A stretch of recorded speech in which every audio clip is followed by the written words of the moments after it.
आज की इस वीडियो से आप जानेंगे कि हमारी ज़िंदगी कितनी कीमती है और हमें अपनी इस कीमती ज़िंदगी को किस तरह से जीना चाहिए। एक बार की बात है, गौतम बुद्ध अपने शिष्यों को ज़िंदगी से जुड़ी अच्छी बुरी चीज़ों का ज्ञान दे रहे थे। सभी शिष्य उनकी बातों को बहुत ध्यान से सुन रहे थे। उन सभी शिष्य में से एक शिष्य ऐसा था जिसे प्रश्न पूछने की बहुत आदत थी। वो उठकर गौतम बुद्ध के पास गया और उनसे बोला कि आप हमें ज़िंदगी के बारे में जो कुछ सिखा रहे हैं उस सब का क्या फ़ायदा, क्योंकि हम में से बहुत से बच्चों को ये भी नहीं पता कि हमारे जीवन का मूल्य क्या है और ये जीवन हमारे लिए कितनी कीमती है। पहले आप हमें ये बताइए कि जीवन का मूल्य क्या है। अपने शिष्य की बात सुनकर गौतम बुद्ध अपने कक्ष में चले गए और एक चमकता हुआ पत्थर का टुकड़ा ले आए। वो टुकड़ा उन्होंने अपने शिष्य को दे दिया और बोले, मैं तुम्हें इस जीवन का मूल्य तब बताऊंगा जब इस पत्थर का तुम सही मूल्य पता करके लाओगे। साथ ही ये ध्यान रखना कि तुम्हें ये पत्थर का टुकड़ा किसी को बेचना नहीं है। गौतम बुद्ध की बात सुनकर वो शिष्य बाजार की तरफ चला गया। बाजार में सबसे पहले उसकी नज़र एक फल बेचने वाले पर पड़ी और उसने वो पत्थर उस फल वाले को दिखाया और बोला, इस पत्थर के बदले आप मुझे कितने फल दे सकते हो। फल वाला बोला, ये पत्थर कुछ खास तो नहीं है, लेकिन फिर भी इसके बदले मैं तुम्हें 10 केले दे सकता हूँ। वो शिष्य उस पत्थर को लेकर आगे चला गया। फिर उसे एक सब्जी वाला मिला। शिष्य ने उस सब्जी वाले को उस पत्थर की कीमत पूछी।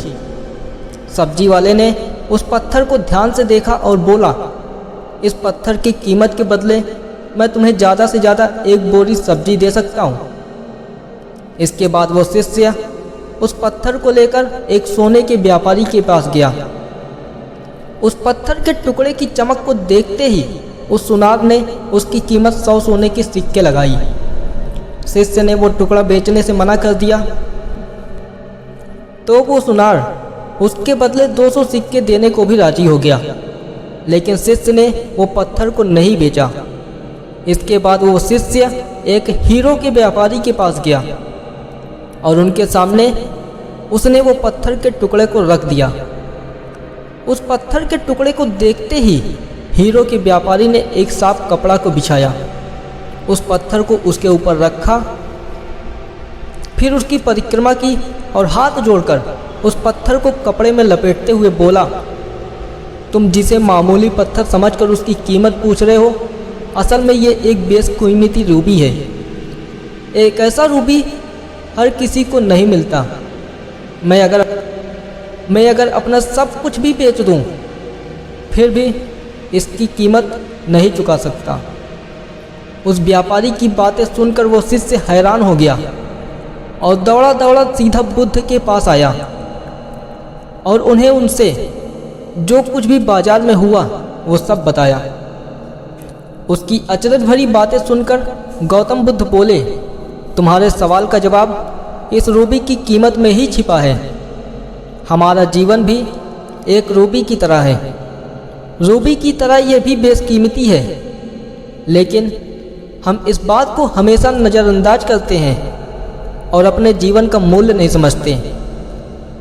हम दूसरों को देखकर उनके जैसा जीवन जीने का कोशिश में अपने जीवन की कीमत को कम कर देते हैं। हम ये सोचते हैं कि हमारी ज़िंदगी की कीमत वही है जो दूसरे हमें बताते हैं, लेकिन ये बात हमेशा ध्यान रखना चाहिए कि सामने वाला अपनी हैसियत, बुद्धि और अपनी समझ के हिसाब से तुम्हारी कीमत लगाता है। दोस्तों, ये कहानी से आप सभी को क्या सीखने को मिला, कमेंट करके ज़रूर बताइएगा। और अगर ऐसे ही वीडियो और भी देखना चाहते हैं तो चैनल को सब्सक्राइब करके बेल नोटिफिकेशन को ऑन कर लीजिए, क्योंकि इसी तरह के वीडियो आप सभी को उड़ान फिक्स चैनल पर हमेशा मिलता रहेगा। जय हिंद, वंदे मातरम।